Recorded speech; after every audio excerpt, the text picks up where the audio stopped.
Hey guys, Redneck Reloader here. Thanks for joining me.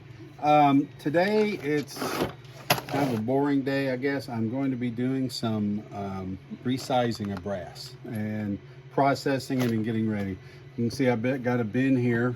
I bought a bunch of these bins and been labeling them just to keep my brass in. I got a bunch of 40 cal brass here. As you can see, I've got a bin for 223 and nothing in it. I've got quite a few cases around here that I need to process. So here's some I got from Everglades. These are 223 nickel coated range brass, 100 of them. And so I'm gonna just process these today. And I thought I'd show you first how I set my dies up and how I process it, but also some of the steps that you have to do. Rifle brass takes a little bit more than pistol.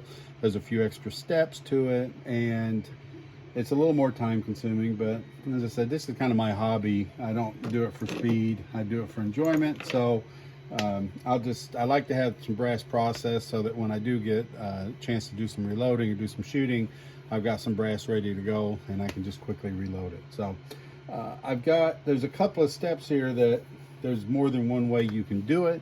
So I'm going to show you how I used to do it versus how I'm currently doing it. I also got a brand new set of dies in the mail today. These were some RCBS dies. I actually got them in an auction. They were new, unused dies, let's put it that way. They weren't new, but they were unused. And I needed them like I needed a hole in the head, but I just threw a bid out and ended up winning them for about half of what they would cost new. So I got an extra set of dies now, but I just thought I'd show you the difference here. What I normally use is what is commonly referred to are the RCBS black box dies, which is the small base dies. So you can see they're labeled 223 Remington 556 by 45. SB is small base, and then taper crimp die set.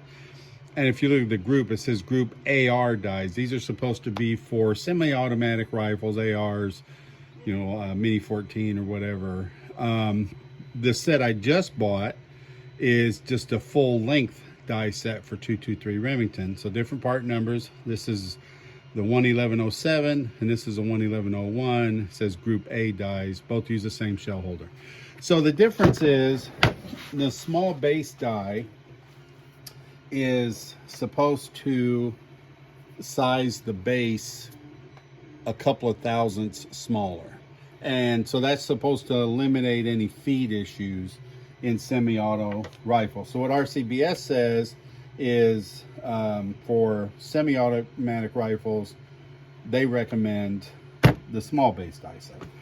I have seen online, I've seen a lot of discussions. A lot of people have been using the full length 223 dies for years and never had any problems in their ARs. I just use the small base because that's what I bought. I honestly think the full length die set 223 would work fine.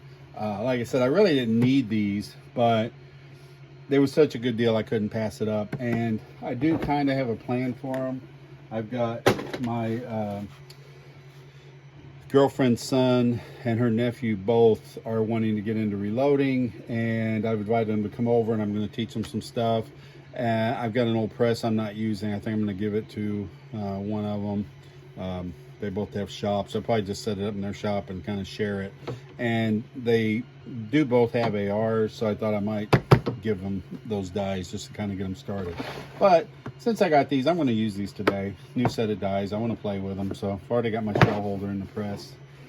So I'm going ahead and set my die in. So this is my decapping die. I haven't used these at all yet, but I'm going to set these up. I'm going to bring that decapping pin in a little bit. It looks like it's a little far out to me. I don't like to leave it too far out. I have bent and broken them just because they were extended so far out, more so than what they needed to be. Sorry about that. Where these dies were new, that I usually just do most of this stuff finger tight, but this nut for the decapping pin was on there too tight. I couldn't move it, so I had to get a pair of pliers and a little wrench to break that loose. So I'm going to bring that decapping pin in a little bit. Once I start decapping, if I notice that the primers aren't coming out, then I'll lower it back down a little bit, but I think that should be fine. So what I'm going to do, raise the ram all the way up. I'm going to screw this die in until it contacts the shell holder, and then I'm going to lock it down.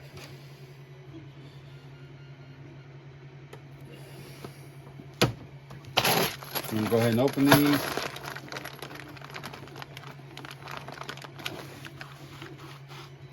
Everglades does a fantastic job with their packaging. They package in these bags where you've got everything printed on it. The other side's clear so you can see what you got, and it's very tough bags. But I'm going to have to use my knife to open this. Okay, so I've got some unique case lube. So we definitely want to lubricate these cases. I'm just going to throw those in that bin when I'm done decapping them. So I use Unique. You can use, there's all kinds of lubes out there. I've seen some of the liquid lubes where you put them all in a bag and put the lube in and you kind of shake them and then you let the lube dry. I started out using Unique and I've never had a stuck case with it, so I've just kind of stuck with that. So I've been kind of nervous about using anything else because I've had such good luck with Unique. So I just smear a little bit on my fingers and then smear a little bit on the case. So we'll do the first one. All right, it decapped. Primer came out fine. Case came out good. Looks good.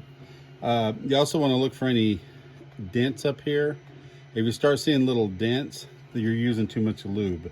Because what happens is that lube gets in between the case and the inside of the die, and you get this hydraulic force that will actually dent the case in a little bit. It doesn't hurt the case. You can still fire them like that and stuff. It's a cosmetic thing, but if you see that, you're just using too much lube. It just takes a little bit. I just, basically, my fingers are kind of greasy. It's like I've been eating greasy food. And I'll just kind of smear them up. I can usually do 2 or 3 cases like this. And then once it starts feeling a little dry, I'll just put a little bit more on my fingers and go at it again.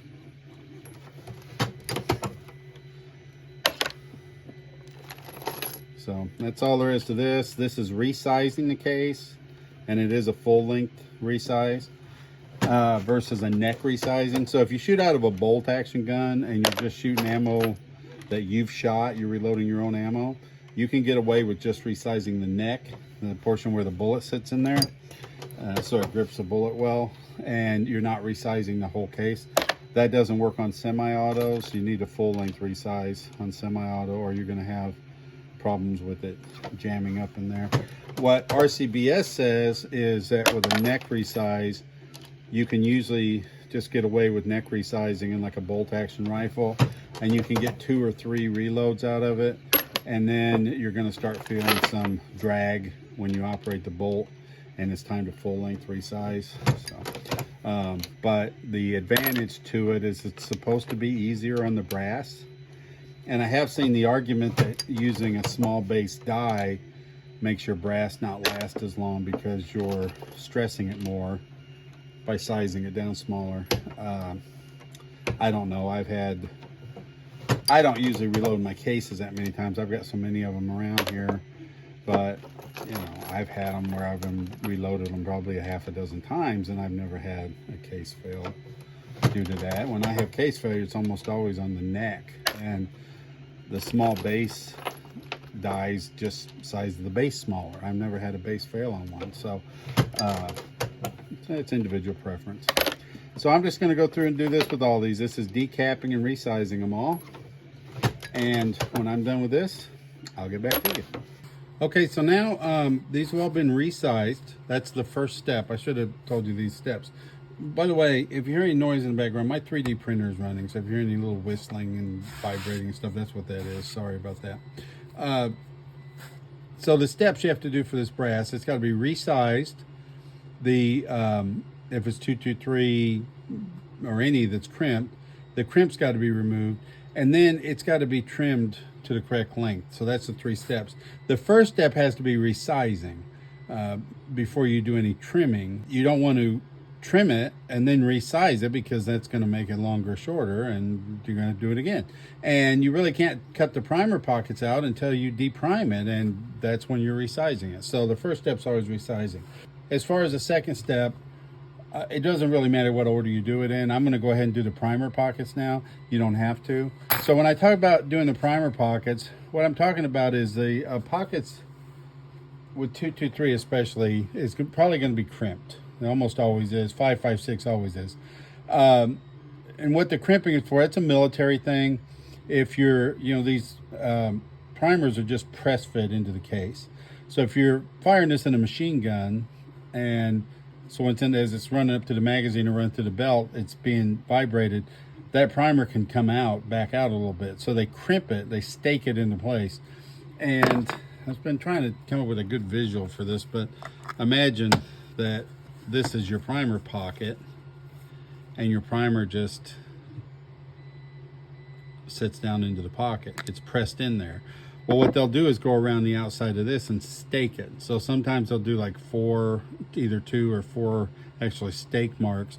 But what they do a lot of times is just a ring all the way around it, where they just come in with a device and they press in, and some of this material will get upset and pushed in, so it's squeezing against the side of that primer to hold it in there tight. And what happens after you deprime it, when you go to put a primer back in, you can have a difficult time. So this is one that I just finished. It's just been deprimed, and I just have a primer here. And I don't know if it's going to pick up on camera. I think you can see it. Right around here, you can see that little like ring right there. That's a crimp. So if I try to seat a primer here, and granted you can't seat them in with your finger anyway, but if I try to seat a primer in there, it's not going anywhere. It's just sitting there on the top. It's not wanting to go down in the hole at all. So if I try to prime that case and push that primer in there, your primer is going to flip sideways and get crushed and do all kinds of wonky stuff and drive you crazy. Now this is one where I've cut the crimp out, and you can see I've actually just started the primer in there with my fingers, and it will start in there. To the point you can push it in a little bit and it'll stay because it's just starting in there. So that's the whole idea of removing the crimps. You can kind of lost the primer. So you get the idea. That's getting rid of a crimp. So how do you do that? Well, you can cut them or you can swage them. Now I have cut them for years. So I have this little tool. It's made by Pacific. I got it off of eBay years ago. I don't remember what I paid for it, 10 bucks maybe, but it's got little cutting blades on the end, and it's made to fit down inside that primer pocket, and then you just twist it and it will cut those crimps out and resize that primer pocket to the correct size. And this works great. I have done thousands with this. So you can see when it's in there, it's kind of cut, it's kind of loose now. This one hasn't been cut out yet, and so when I press it in there, I almost have a hard time getting it in. And then you have to just hold it and twist, and it will cut that crimp out. And if you can see, I don't know with the lighting if you're gonna be able to see it, but there's some shavings on there where it actually cuts out that crimp. This is a perfectly acceptable way to do this. I have, like I said, loaded thousands of rounds like this. It's a little time consuming, but brass prep is time consuming to me. So, but it's just something, like I said, I do as a hobby. Something I've started doing in the last year or so is I've started swaging them instead, because I guess I've gotten lazy. A lot of the stuff I started doing when I was reloading, it was just because I was so broke all the time. I'm gonna move the camera so you get a better view. So a lot of the stuff I did when I first started reloading was all about cost, because I didn't have a lot of extra money and I was trying to do things as cost effective as possible. Now I still don't have a lot of money, but I have a little bit more than I did have. So I've done some upgrading over the years to some of my equipment.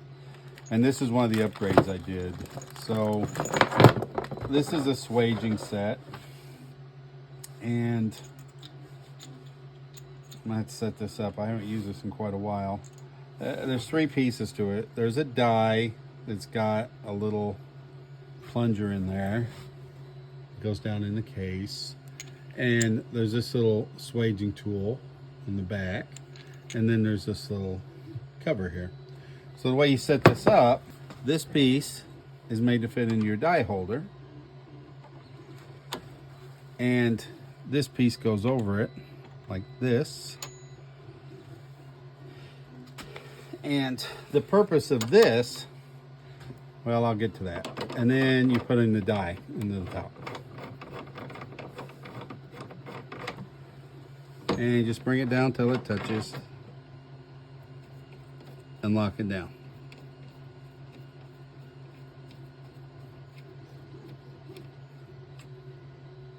All right. Now, what you do is you take a case and you start it up into the die. You raise up the ram, and that little piece on the bottom will start to go into your primer pocket. And then you just run it up and it will go into it. When you pull it back down, you'll see that the case is stuck on there. That's what this little piece is for.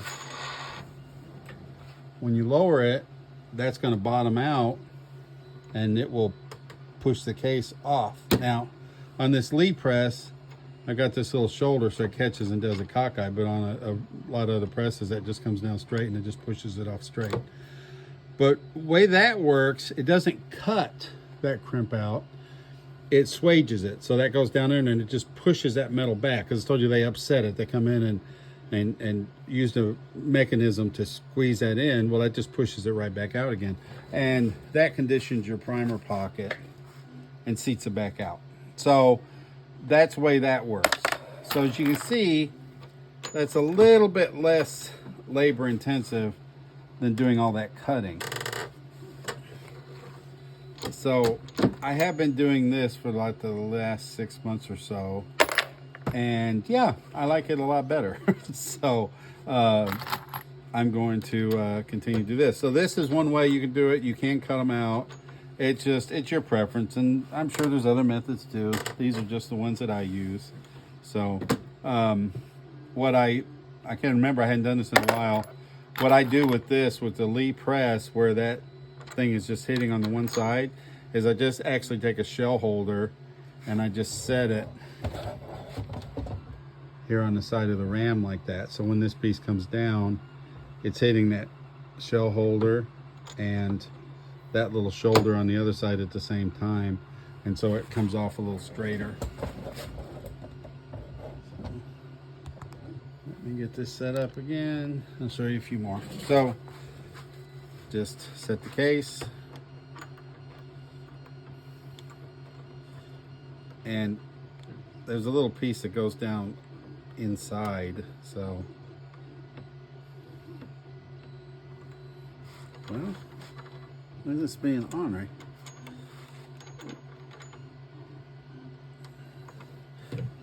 There's this little piece here on the inside of the die. It runs down inside the case and it hits the primer pocket from the inside. I think it's just to kind of support it while that swager's coming in, so you're not pushing it up out of shape. And so when you're guiding that up in there, it's got to go inside of the case. So you got to have it kind of straight when you run it up into the die. So that is primer pocket swaging. So I'm going to go ahead and knock out the rest of these. And then when this is all done, we'll move on to trimming.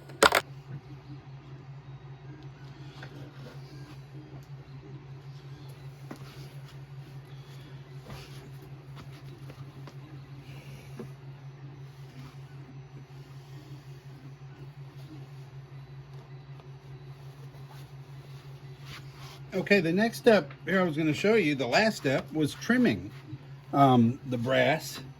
So bottleneck brass, which is what rifle rounds are, you can see it nicks down, goes from a larger diameter and nicks down. They will grow as you shoot them, so you have to trim them. Now the 2.23, there's different lengths that you deal with. The maximum length that this case can be is 1.76 inches. And then they have what they call, in the book, you'll see a recommended trim length, and that's what they recommend you trim it back to. In that case, it's 1.75 inches. Now, the absolute minimum that SAMI, which is the governing body for ammunition and stuff, says that this can be is 1.73. So generally when you trim back to that trim to length.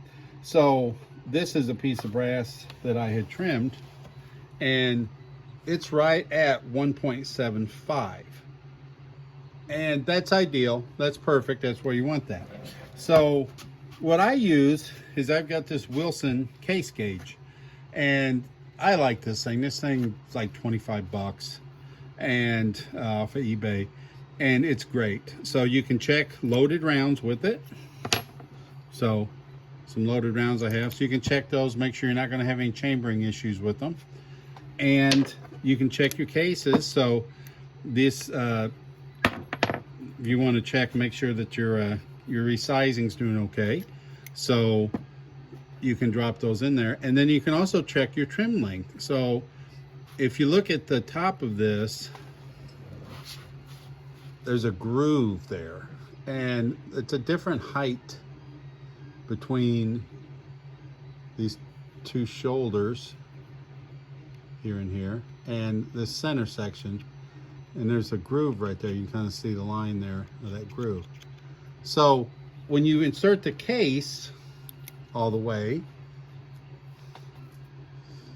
if it comes all the way up to these shoulders, that's 1.76. That's your maximum length. If it only comes up to the center groove, that's 1.75, which is a trim to length. And so you can see this one is actually just coming up to it. You can see it looks shiny there on the end because this one's been chamfered and deburred. And it's just coming up to it. It's right at the 1.75, which is what I showed you with the micrometer. Okay, now these cases, I'm checking them all out, and I've yet to find one that has to be trimmed yet. And that's really weird. Of course, I don't usually deal with these nickel cases. I just happen to buy those for a very specific reason. I have plenty of just plain brass. The reason I bought those is I've been doing a little experimenting, reloading some tracer ammo, and that's what these are. And so I got those nickel cases to reload the tracer ammo so I can tell what's a tracer round and what's a normal bullet. So that's why I bought 100 of those. Actually, I bought a few hundred of them, but for some reason these are not needing to be trimmed. They haven't grown that much. So this is one of the ones I just did, and when you look at that end, it's actually in just a little bit. And when I measure it with the micrometer, it's 1.745-ish, 1.746. And that's what I've been seeing with these. I've yet to come across one that have to be trimmed. I don't sit there and check every one with the micrometer. That's what I like with this Wilson gauge. I'll just look at these. And so that one, you can see it's kind of just coming right up about to the trim to length. Just eyeballing that, I'm guessing that's going to be 1.75 to 1.76, but I'll measure it just to be sure. It's actually 1.755, so that doesn't need to be trimmed. So I'm going to take advantage of this, and I'm not going to trim any more than what I have to. So I'm just going to go through and check all these, and I may come across one that needs trimming, but so far so good. But I am going to show you how to trim. So it may just not be with some of these cases. I'm sure I've got some other ones around here that need trimming. And so I'll get back to that. But I'm just going to go and check all these with my case gauge. This is a quick and easy way to check them versus having to take the micrometer out and measure every single one. I can just quickly eyeball them here and get a feel for if they're okay or not. If there's any that appear to be like really short, where I'm afraid they'll be below the 1.73, then I might get the micrometer out on them. But this one is, so if you look, it's just sticking up a little bit, but it's not sticking up past the higher shoulder. And it is right at 1.76. So that's the max length on that one. So I will trim that one. It doesn't necessarily have to be trimmed because it's not too long, but I'll trim it back to 1.75 because I want to show you all the trimming process anyway. So I'm just going to go through and check the rest of these, and then I'll bring you back. Hi folks, I'm back. I don't know what's up with my camera. I've recorded this section twice. First I thought I forgot to turn the camera on, but I know I did this time. It just kicked off for some reason, so I'm going to do this one more time. Hopefully it'll work this time. So out of those 100 cases I did, I've got 6 that I'm going to trim. They don't have to be trimmed. They're at 1.76 or below, but they're just the longest out of the bunch there. That's weird. Usually when I load, I always have to trim. And I thought about it, and I had some, just 3 old 5.56 cases in my truck, in the door pocket of my pickup truck on the passenger side. And I've been hearing those rattle around over there for probably a year, and I keep meaning to bring them in. When I hear it, I'm like, oh, I need to grab those cases out of there, and then I just forget about them. So I went out there and got those, and I just ran those through my sizing die, and they're more typical. So that's 1.765.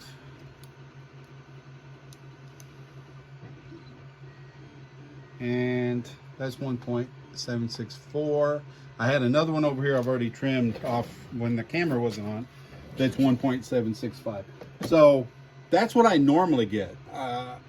All of these nickel-plated cases are Spear brand. So I'm guessing maybe Spear brass is just a little bit shorter. And that's why they're not having to be trimmed, but it is what it is. So this is the Lee Quick Trim Deluxe. This is a hand crank little device. It's got these extra blades. That's where the Deluxe part comes in. There's a groove here. These cutting blades right here are actually what cuts the case and trims the brass.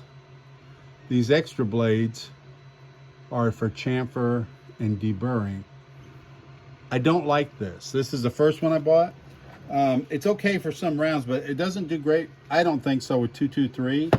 It trims okay, but the chamfer and deburr, this little automatic things, they don't seem to work very good. I don't find they do a very good job. So I don't usually use that.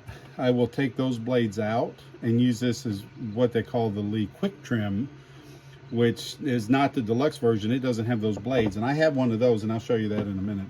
But you use these with these specific dies. You get these dies for each caliber, and it's not really critical how you adjust these.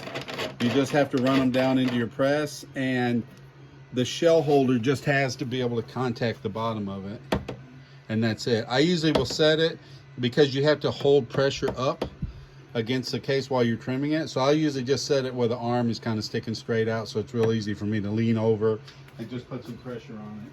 Okay, sorry about that. I stepped away for a minute. I wanted to get you the Lee Quick Trim and show that to you, to show you the difference between the Deluxe model. They're the same, except for the Deluxe model has a groove that those blades fit into, and the regular Quick Trim doesn't. I actually prefer the regular Quick Trim, but I'll show you both and show you what I mean. So we're gonna do some trimming. I've already trimmed, I just trimmed this one case here. This was at 1.765 before I trimmed it, and you can see how shiny the end of the stuff where it's been cut back. And now said 1.75. So that's right where we want it. So I find it does a really good job of getting the length pretty close. You can do a little bit of tweaking with it with that little black ring by twisting it if you want it a little bit longer, a little bit shorter. The problem I have with this Deluxe model and those extra blades is it doesn't do a bad job of chamfering the inside edge there, but there's a burr there. I don't know if you can pick it up on camera, but on the outside it leaves a rough burr. It's not doing a very good job of deburring. And I just noticed, you can see that little dent right there? That's what I mentioned earlier with the hydraulic. If you put too much lube on, you'll get those little dents. They don't hurt anything. When you fire it, it'll come back out. But if you see those, if you're doing a lot of depriming, you see those, you got too much lube. Well, this case is kind of dirty and not real pretty and shiny. I put a little extra lube on there and got a little carried away. But yeah, that's why I don't like the Lee Quick Trim Deluxe. It doesn't do a great job with the chamfer and deburr.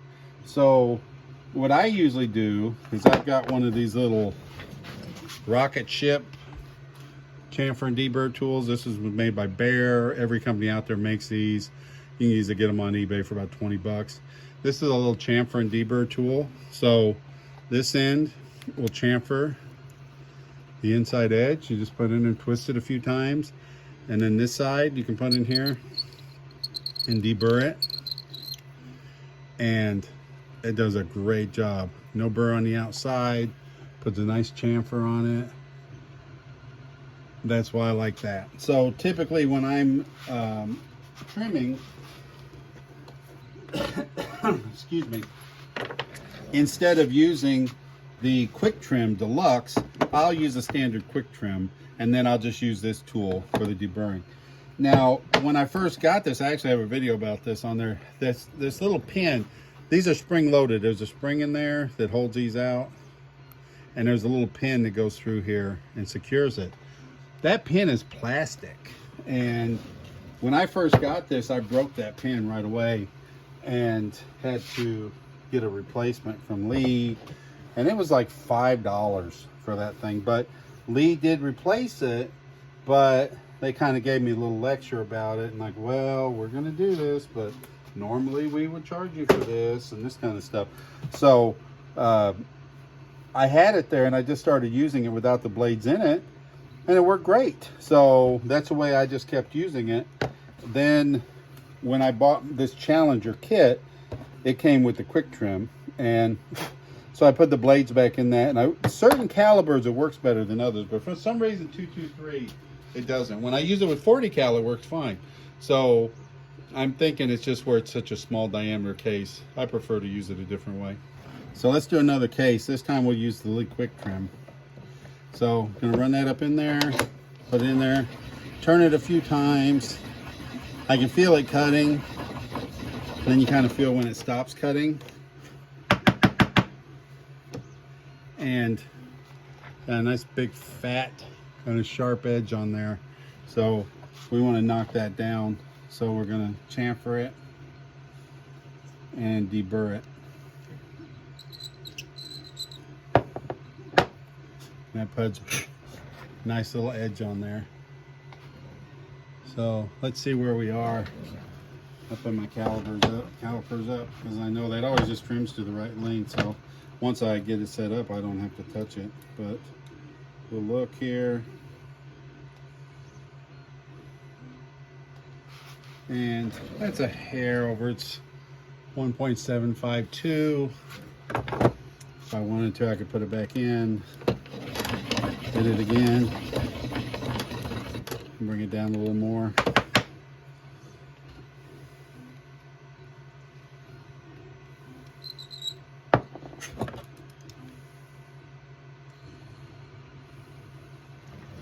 And that's pretty much on 1.751-ish, 1.75 and a half. So that's how you trim. And so I will go ahead, I don't have to trim all those, but I'll go ahead and knock out these other few cases, and then I'll chamfer and deburr them.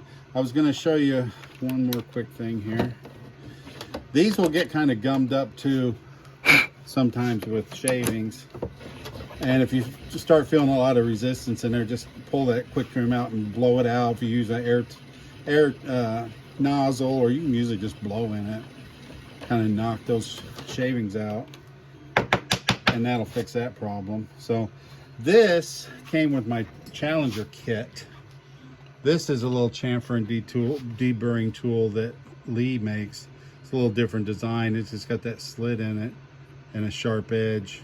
Same thing on the inside, and you can use that same way. Put in there, that chamfers it, and then put it on the inside, and that will deburr it. This works good. There's no problem using this. The only thing I don't like about it is it's a lot smaller than this, so I have a harder time gripping it and working with it. So I just usually use my old Bear one that I have, but that Lee one works perfectly fine. And so that's another way that you can chamfer and deburr, is to use the Lee chamfer deburr tool. That came with my Challenger kit too. So I'm just going to go ahead and just touch these up.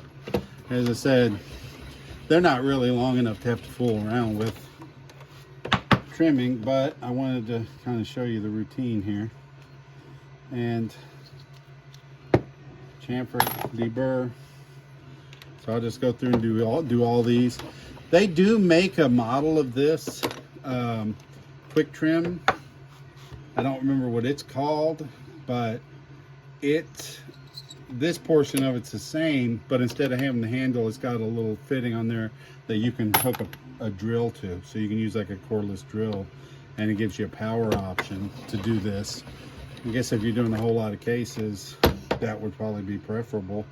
I have thought about picking one of those up and just trying it. I just haven't yet. But one of these days, especially if I have to do a whole lot of cases, you might just see me doing a video on that. But for now, I just do it this way, and it's not bad. I've been down here since I started making this video.